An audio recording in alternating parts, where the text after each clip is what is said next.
아버지의 나라가 오게 하시며 아버지의 뜻이 하늘에서와 같이 땅에서도 이루어지게 하소서.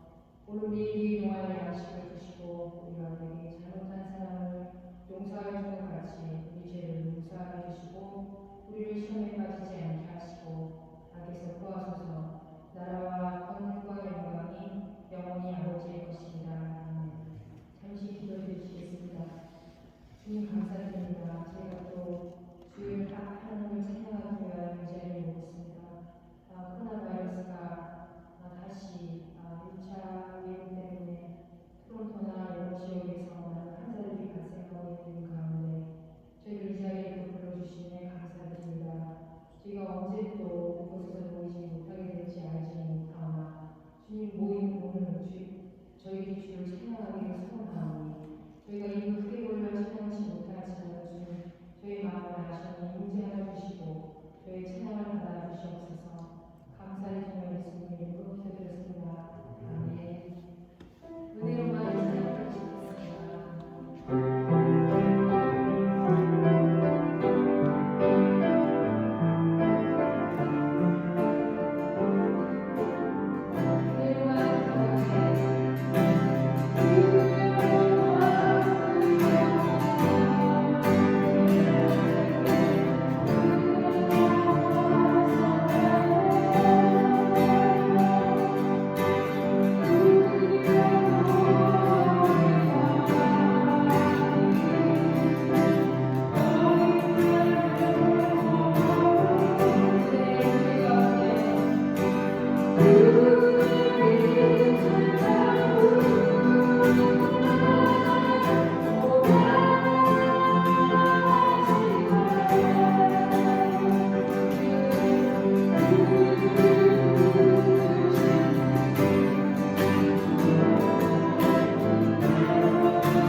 시간 보실 하나님 말씀은 사도행전 7장 54절에서 8장 3절입니다.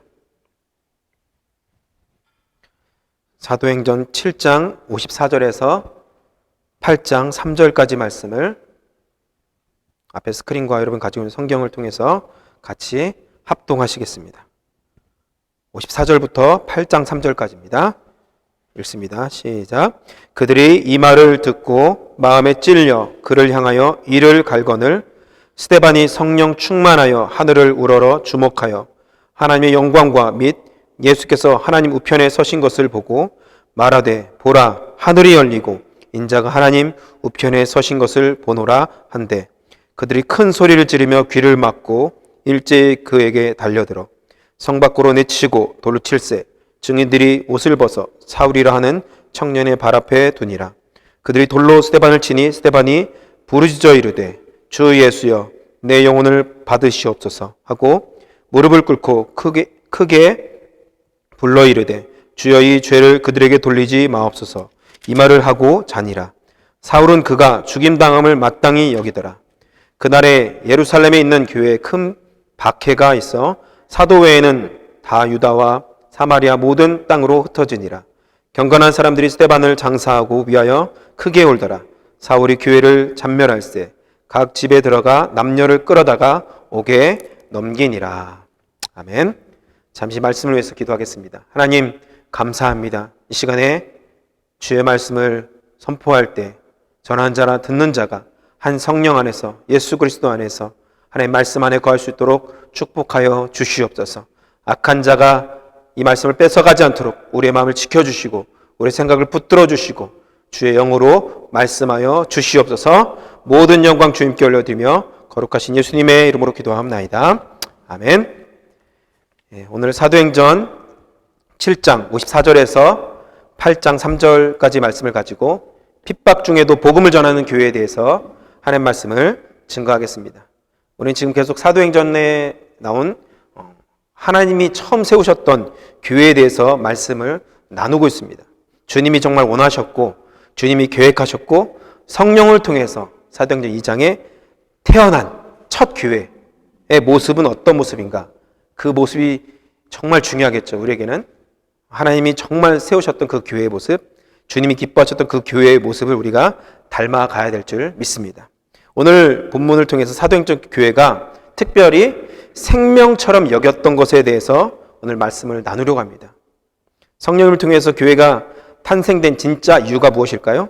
바로 결론적으로 말씀드리면 온 인류를 구원하시기 위해서 어떻게 보면 하나님의 꿈을 이루기 위해서 교회를 세우신 것입니다. 그 꿈을 이루기 위해서 교회가 존재하는 것이고 존재의 목적이 바로 하나님의 꿈을 이루기 위한 교회라는 것입니다. 우리는 비전을 물어보면 당신의 비전이 무엇입니까? 당신의 꿈이 무엇입니까? 이렇게 물어보면 대부분은 자신의 미래에 어떤 이루어야 될 잡에 대해서 얘기해요. 잡. 나는 이런 엔지니어가 되겠다, 교사가 되겠다, 선생님이 되겠다, 의사가 되겠다, 변호사가 되겠다 이런 얘기를 하는데 이런 비전은 하나님이 나를 향한 뜻을 말하는 것입니다. 그러므로 우리 비전을 따라 살 때 우리는 행복한 삶을 살 수 있는 것입니다. 내가 어떤 잡을 갖고 있든지 그런 거가 상관없이 하나님의 뜻이 나를 통해서 이루어지고자 하는 그것이 바로 비전이라는 것입니다. 또한 교회의 비전도 단지 성장하고 부흥하는 것이 아니라 하나님의 비전이 교회의 비전이 돼야 된다는 것입니다. 하나님의 비전을 이루기 위해서 재정도 사용하고 그 일을 위해서 직분자도 세우고 성도들도 그 일을 위해서 온전히 힘쓸 때 주님께서 기뻐하시는 교회가 될 줄 믿습니다.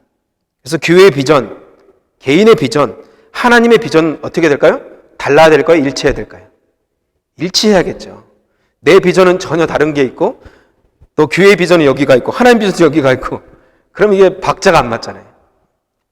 나의 비전이 하나님의 비전이 되고 할렐루야, 나의 비전이 교회의 비전이 되고 교회의 비전이 하나님 비전이 될 때 그 교회는 하나님이 기뻐하시는 교회로 성장하게 될 줄 믿습니다. 그래서 우리는 하나님의 비전이 무엇인지를 반드시 알아야 됩니다. 하나님의 비전, 하나님의 꿈은 무엇일까요? 여러분, 한번 생각해 보셨나요? 하나님의 비전, 하나님의 꿈은 무엇인가?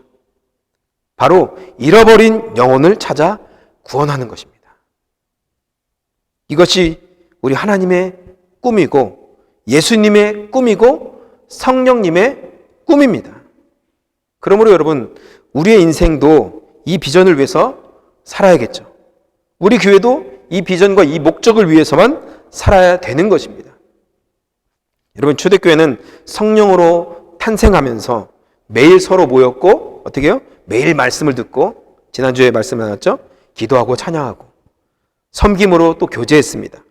그곳이 바로 그 공동체가 천국이었어요. 천국 공동체. 그게 바로 교회라는 것입니다. 그들은 여러분 자기 소유를 다 나누었고 진정한 사랑의 섬김들, 그것은 자발적인 섬김이었고 능동적인 섬김이었습니다. 그래서 날로 교회는 어떻게 해요? 부흥했습니다. 할렐루야.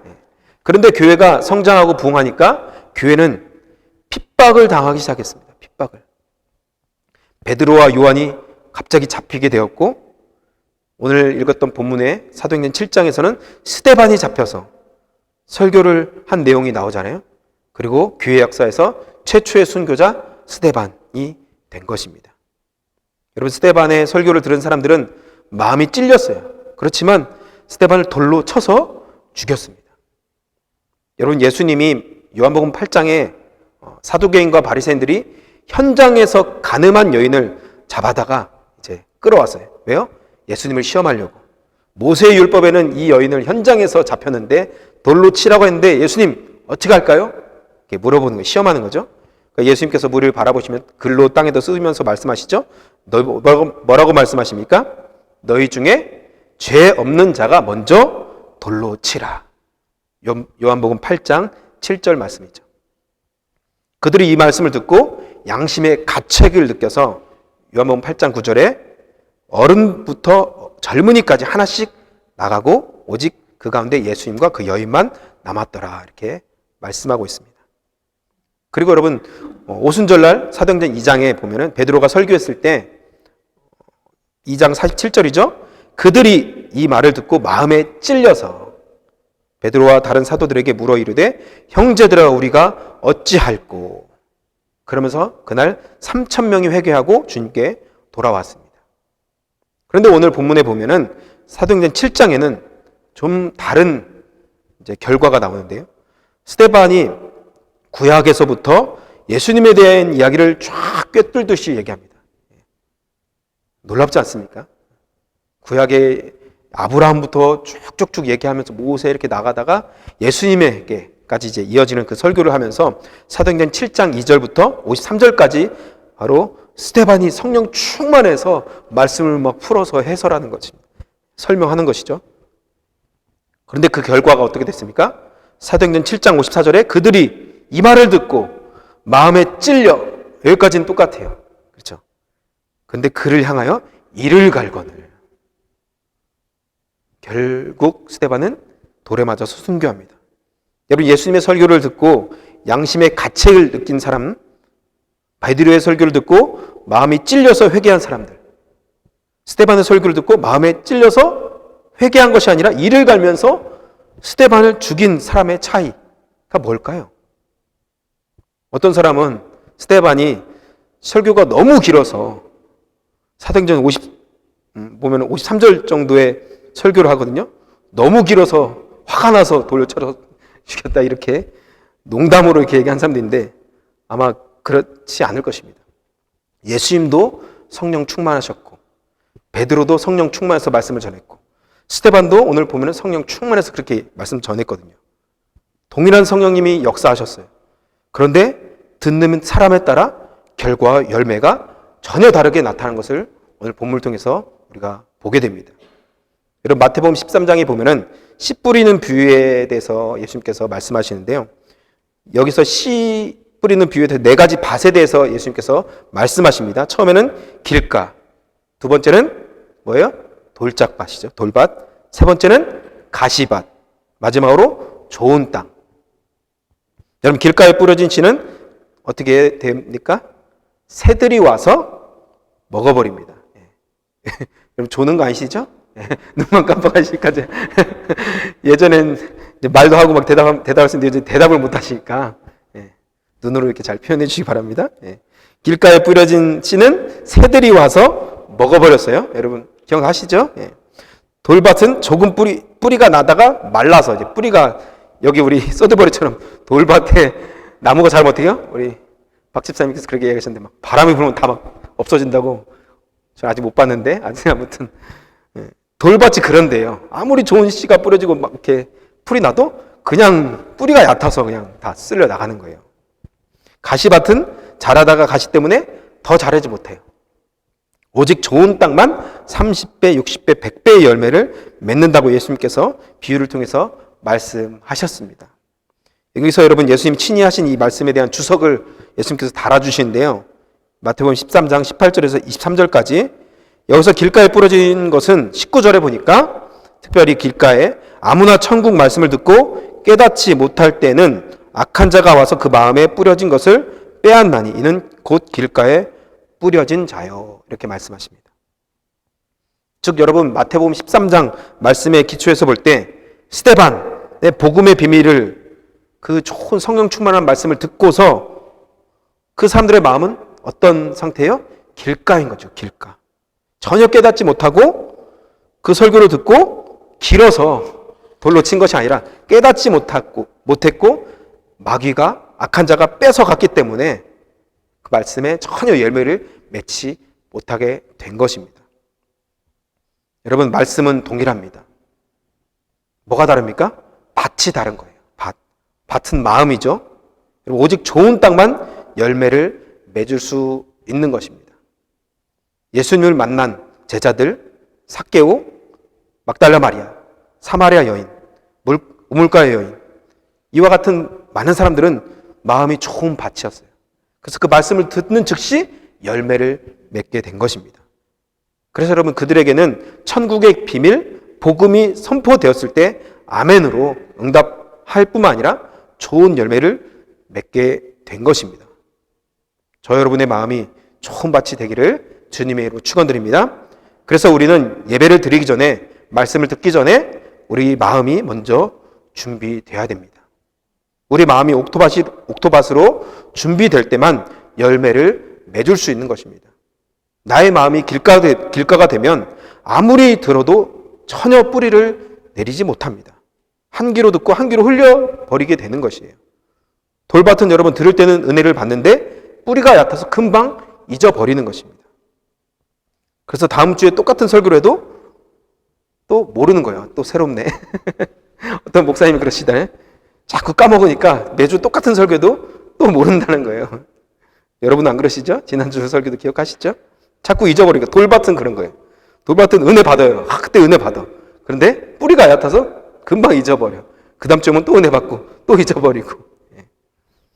여러분의 마음이 좋은 밭이 되기를 축원합니다. 좋은 밭은 이런 것입니다. 주님 오늘 나에게 말씀하옵소서. 내가 무슨 말씀을 듣더라도 그 말씀에 순종하겠습니다. 사무엘처럼 주여 말씀하옵소서 내가 듣겠나이다. 이런 마음의 자세로 들을 때 여러분 마음 가운데 뿌리를 내리고 결국 열매를 말씀이 일하기 시작하게 되는 것입니다. 회개하라면 어떻게 해요? 회개하면 되는 거예요. 순종하라면 순종하면 되는 것입니다. 용서하라면 용서하면 되는 것이고 사랑하라면 사랑하는 것입니다. 그래야 주일마다 선포된 말씀이 우리 안에서 매주 열매를 맺게 될 줄 믿습니다. 아무튼 여러분 초대교회는 난로 부흥을 경험하다가 스데반의 순교로 완전히 찬물이 끼얹어지게 됐어요. 불이 활활 타다가 물을 확 끼얹으면 어떻게 해요? 불이 그냥 확 꺼지잖아요. 새로운 국면을 맞이하게 된 것입니다. 교회가. 8장 1절을 한번 읽어보세요. 제가 읽겠습니다. 사울은 그가 죽임당함을 마땅히 여기더라. 그날에 예루살렘에 있는 교회에 큰 박해가 있어 사도 외에는 다 유다와 사마리아 모든 땅으로 흩어지니라. 스데반이 순교한 그 자리에 한 청년이 서 있었습니다. 여러분 아실 것입니다. 그 청년이 누군지. 스데반의 옷을 들고 있던 그 청년이 나중에 바로 사도 바울이죠. 이름이 바뀌면서 그 청년의 이름이 7장 58절에 나옵니다. 사도 바울. 여러분 우리의 인생은 모릅니다. 끝까지 가봐야 돼요. 여러분, 우리 신앙도 마찬가지입니다. 끝이 좋아야 됩니다. 할렐루야. 저 여러분의 신앙이 끝이 좋으시기를 바랍니다. 처음에는 불가천신하다가 갑자기 사라지고 이러지 마시고, 처음에 정말 하나님 앞에 신실하게 붙들렸다면 끝까지 붙들려서 천국까지 가시기를 주님의 이름으로 축원드립니다. 사도 바울은 처음이 안 좋았어요. 전혀 반대로 막 방향이, 열정이 있었고 아주 열심히 있었는데 반대예요, 방향이. 근데 방향만 이 사람은 바꿔주니까 주님을 향해서 십자가에서 목숨 걸고 복음을 전했습니다. 교회사에 보니까 사도 바울이 순교할 때 단두대에서 목이 잘려서 순교했는데, 그 계단으로 목이 이렇게 탁 잘려졌을 때 목이 구르면서 교회사에 이렇게 나옵니다. 예수, 예수, 예수 이렇게 굴렀다고. 그만큼 사도 바울은 예수님만 증거하는 인생이 된 것입니다. 앞이 창창한 그 사울이라는 청년이 자기의 앞길을 다 뒤로 제껴놓고 이제 배설물로 여기고 복음 전한 일에 생명과 자기 인생을 전부 드렸습니다. 결국 주님을 위해서 순교하는 자리까지 간 것이 바로 이 사도 바울이 된 것입니다. 지금은 거듭나지 않은 상태에 지금 사울을 우리가 보고 있는 것입니다. 스데반의 순교의 사건을 시작으로 예루살렘 교회에 큰 핍박이 생겼고, 거듭나지 않은 사울도 이 일에 앞장서서 그리스도인들을 이제부터 잡아들이기 막 시작한 거예요. 이제 막 시작입니다. 핍박이. 그래서 어쩔 수 없이 사도들 외에는 많은 사람들이 자기 곳으로 다 흩어졌고, 유대와 사마리아까지 다 흩어진 것입니다. 억지로 도망간 것이죠. 여러분, 초대교회가 성령으로 탄생된 이후에 제자들이 방언을 받고 복음을 증거하고 베드로를 통해서 놀라운 신유의 기적들도 나타나고 수천 명이 주님께 막 하루아침에 돌아옵니다. 기적을 경험했습니다. 매일 모여서 찬송하고 그곳이 바로 천국이었습니다. 얼마나 좋았습니까? 예루살렘 교회가. 그런데 이제 스데반의 순교를 시작으로 지옥과 같은 핍박이 시작된 것입니다. 천국에서 바로 지옥으로 바뀐 것이죠, 상황이. 결국 모든 모임은 없어지고 각기 자기가 있던 곳으로 흩어져 버렸습니다. 그런데 신기한 일이 생겼습니다. 4절에 보니까 그 흩어진 사람들이 두루 다니며 복음의 말씀을 전했습니다. 교회가 핍박을 통해서 흩어지니까 그들이 있는 곳에서 복음을 전했다고 성경은 기록하고 있습니다. 여러분, 오히려 교회는 핍박을 당했는데 도망치면서도 거기서 만난 사람들에게 복음을 전했다는 것입니다. 여기서 여러분, 핍박은 악한 자의 계획이었습니다. 그럼에도 불구하고 하나님은 이러한 악한 자의 계획을 통해서도 선한 일을 하셨습니다. 할렐루야. 모든 것을 합력하여 주님은 결국 주님의 뜻, 주님의 선을 이루시는 분이십니다. 여러분, 이것을 믿으십니까? 때로는 내가 실수하도, 내가 부족해도 하나님 나를 통해서도 주님은 주님의 일을 하십니다. 왜요? 주님은 나보다 신실하시니까. 주님은 나보다 완벽하시니까. 여러분, 그 주님이 우리의 주님이 되신 줄 믿으시기 바랍니다. 그래서 여러분, 근심과 걱정이 혹시 있으시면 좋은 일 하려다가 오히려 막히거나 어려움이 생길 때 우리는 여러분 더욱더 주님을 신뢰해야 된다는 것입니다. 왜요? 하나님은 우리의 이러한 상황을 통해서도 주님의 뜻을 반드시 이루시기 때문입니다. 성령 충만한 교회가 아무런 이유 없이 고난을 겪었을 때 하나님은 이러한 상황을 통해서도 주님의 선하심을 나타냈고 복음이 더욱더 확장되었습니다. 또한 사울이라는 사람을 변화시켜서 후에 기독교의 위대한 사도 바울이 되었습니다. 사도 바울은 성경의 신약성경의 3분의 1을 기록한 위대한 사람이 되었죠. 오늘 여러분, 우리에게 혹시 두려움과 걱정과 염려가 있다면 주님께 다 맡기고 주님을 온전히 끝까지 인내하면서 신뢰하시기 바랍니다. 그러면 결국 주님이 나를 통해서 주님의 뜻을 이루실 줄 믿습니다. 여러분, 원래 교회는 모여서 은혜 받고 그 다음에 흩어져서 복음을 증거해야 됩니다. 사도행전 1장 8절에 보면 여러분 암송하시죠? 사도행전 1장 8절 속으로 한번 암송해보세요. 제가 읽겠습니다. 시작. 오직 성령이 너에게 임하시면 너희가 권능을 받고 예루살렘과 온 유대와 사마리아와 땅끝까지 이르러 내 증인이 되리라 하시니라. 여러분, 교회는 결국 흩어져서 증인의 삶을 살아야 하는 공동체인 것입니다. 그런데 하나님은 핍박이라는 도구를 통해서 교회를 강제적으로 흩으셨어요. 여러분, 우리 교회도 마찬가지입니다. 우리가 모였을 때는 열심히 예배하고 교제하고 기도해야 됩니다. 아멘. 또한 각자의 삶에서 흩어져서는 일도 열심히 하고 가정도 섬기면서 복음의 증인으로서 반드시 살아야 될 줄 믿습니다. 그래서 교회는 예배당을 나가면 각자의 위치에서 어떻게 해요? 어떤 삶을 살아요? 증인의 삶, 선교적인 삶을 반드시 살아야 됩니다. 하나님께서 아브라함을 먼저 선택하시고 복을 먼저 주시고 그 복을 열방 가운데 나누시기를 원하셨습니다. 그래서 아브라함을 복의 근원으로 삼으신 것이죠. 마찬가지로 하나님은 교회에 복을 주셔서 이 복을 열방 가운데 나누기를 원하십니다. 우리가 받은 최고의 복이 무엇입니까? 여러분, 이민 와서 받은 복이 무엇입니까? 많은 사람들이 이민 와서 막 성공한 것을 자랑한 사람도 있고, 집을 산 걸 자랑한 사람도 있고, 자녀들이 잘된 걸 막 자랑한 사람도 있습니다. 그런데 여러분, 크리스찬들은 이런 것보다 더 큰 것을 자랑했죠. 뭐예요? 예수 그리스도. 내가 이민 와서 예수님을 진짜 만났다. 할렐루야. 그게 가장 큰 복이에요. 이민 와서 뭐 많은 것을 얻었을지라도 그것은 다 놓고 가야 될 것입니다. 그런데 예수님은 끝까지 우리 손 붙잡고 천국까지 함께 하시는 분이신 것을 여러분 믿으시기 바랍니다. 그래서 만나면 여러분 집 자랑하지 마시고 자녀 자랑하지 마시고 예수님, 내 안에 있는 예수님을 자랑하시고 예수님을 증거하시는 선교적인 복음의 증인된 삶을 사시기를 주님의 부탁드립니다. 그러므로 교회는 자기의 몸집만을 키우는 것이 아니라 자꾸 세상을 향해서 눈을 돌려야 됩니다. 우리가 주변에 있는 죽어가고 있는 영혼들을 볼 수 있어야 돼요. 갈급한 자들을 찾아야 됩니다.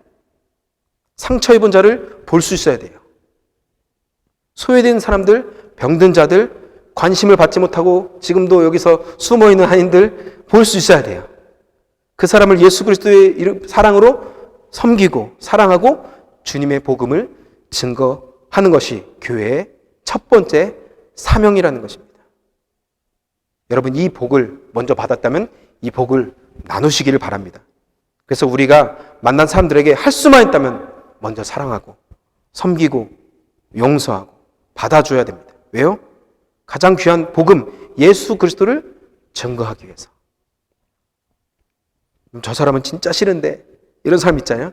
그래도 그 사람을 품고 용서하고 받아줄 때 하나님 그 사람을 통해서 나는 잘 못하지만 하나님이 일하실 줄 믿습니다. 사실 그 사람도 아직 모르기 때문에, 주님을 모르기 때문에, 주님의 사랑을 경험하지 못했기 때문에 그렇게 말하고 그렇게 사는 것입니다. 그러므로 여러분, 우리가 기회가 주어질 때마다 섬기고 사랑하고 복음을 증거하는 우리 한인교회 되기를 주님의 이름으로 축원드립니다. 그런데 여러분, 예수님을 믿는다고 해서 고난이 없습니까? 그렇지 않습니다. 예수를 믿기 때문에, 아니 오히려 열심히 복음을 증거했기 때문에 핍박과 고난이 온다고 오늘 성경은 증거하고 있습니다. 여러분, 조용히 믿으면 아무 일이 없습니다. 그런데 사도들과 수많은 제자들이 왜 고난과 순교를 합니까? 복음을 전했기 때문에. 여러분, 세상은 이렇게 말하죠. 야, 너만 조용히 믿어. 왜 자꾸 전도를 하려고 그래? 왜 자꾸 예수님에 대해서 얘기해? 왜 자꾸 난 관심도 없는 그 얘기를 자꾸 해? 여러분, 선한 일은, 우리가 하는 모든 선한 일은 잘 들어보세요.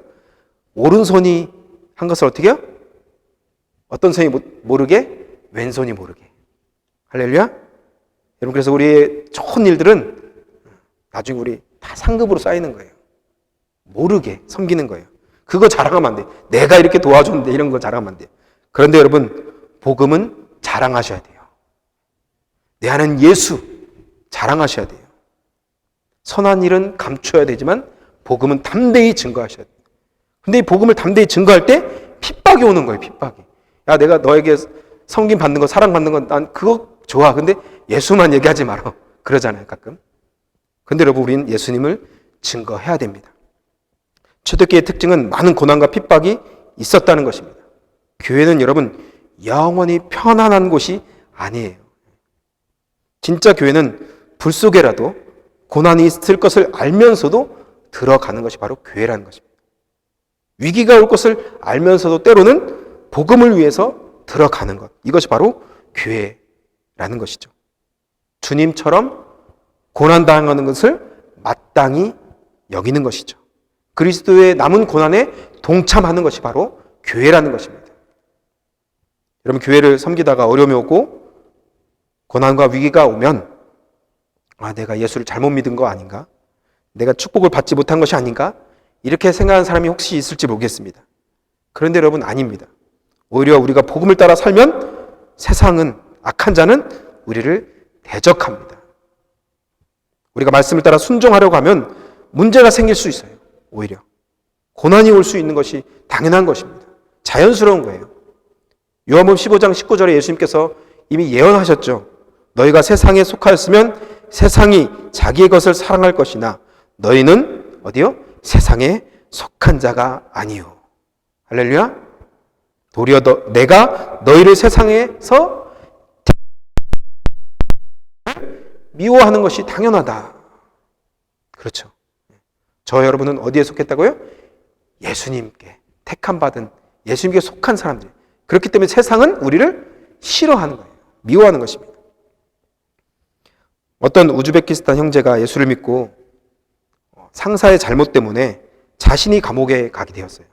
그래서 1년 8개월이라는 그런 형량을 받고 감옥에서 이제 출소할 때가 됐는데, 한 선교사님이 이제 면회를 갔습니다. 거의 이제 나올 때가 됐어요. 그런데 이 형제가 선교사님에게 이상한 제안을 하는 것입니다. 선교사님, 저 그냥 여기 있게 해주세요. 아니, 왜? 이유가 뭐야? 그러니까 여기 보니까 전도할 영혼이 너무 많아요. 전도할 영혼들, 정말 복음을 들어야 될 영혼들이 너무나 많다. 아직도 시간이 부족하다. 나 더 있어야 된다. 이런 거예요. 그럼 감옥에 있는 것이, 감옥에 없는 것, 이것이 중요한 것이 아니라 뭐예요? 우리 삶에서 가장 중요한 것은 복음이 중요한 것입니다. 복음. 하나님께서 아브라함을 선택하시고 복을 주신 이유가 무엇입니까? 바로 하나님이 또 신약시대 교회를 세우시고 복을 주신 이유가 무엇입니까? 그 받은 복을 나누라는 사명이 있기 때문에 저와 여러분을 세운 줄 믿으시기 바랍니다. 이 서드브레 한인교회, 물론 교회가 없어서 세워진 것도 있지만 이 교회를 세우신 궁극적인 하나님의 목적이 무엇입니까? 저와 여러분을 통해서 하나님의 꿈, 하나님의 비전을 이 땅 가운데 이루길 원하셨기 때문입니다. 그 하나님의 비전, 하나님의 꿈이 무엇입니까? 한 영혼을 구원하는 것입니다. 한 영혼을 구원하는 것. 그 일에 우리는 우선순위로 삼으라는 거예요. 그것 때문에 고난과 핍박이 온다면 오히려 기뻐하라는 것입니다. 베드로 사도가 말하죠. 고난과 역경험은 오히려 기뻐하라. 하늘의 상급이 어떻게 해요? 크다. 할렐루야. 그래서 우리 교회는 예수님이 명령하신 이 사명에 우리 모두가 한 마음 되기를 예수님의 이름으로 축원드립니다. 마태복음 28장에 보면은 예수님께 승천하시면서 마지막 하신 말씀 있죠. 18절부터 20절까지 예수께서 나와 말씀하여 이르시되 하늘과 땅의 모든 권세를 내게 주셨으니 그러므로 너희는 가서 모든 민족을 제자로 삼아 아버지, 아들과 성령의 이름으로 세례를 베풀고 내가 너희에게 분부한 모든 것을 가르쳐 지키게 하라. 볼지어다 세상 끝날까지 너희와 항상 함께 있으리라 하시니라. 여러분, 이것이 예수님의 꿈입니다.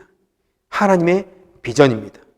이 비전은 어떤 선교사님만, 목회자만이 아니라 모든 믿는 자에게 주신 주님의 명령이었고 사명입니다. 지상 명령입니다. 가장 최우선으로 삶아야 될 미션입니다. 미션. 이 미션을 끝까지 완수해야 될 사명이 교회에 있는 것입니다. 우리 교회는 이것에 한마음 되고, 할렐루야, 이 말씀에 순종하도록 기도하고 섬기고 물질을 사용하고 이 교회가 그렇게 쓰임받기를 우리가 기도해야 될 줄 믿습니다. 그러면 주님이 우리를 통해서 이 지역뿐만 아니라 열방을 섬길 수 있는 교회로 우리를 주님께서 사용하실 줄 믿습니다. 같이 한번 기도하겠습니다.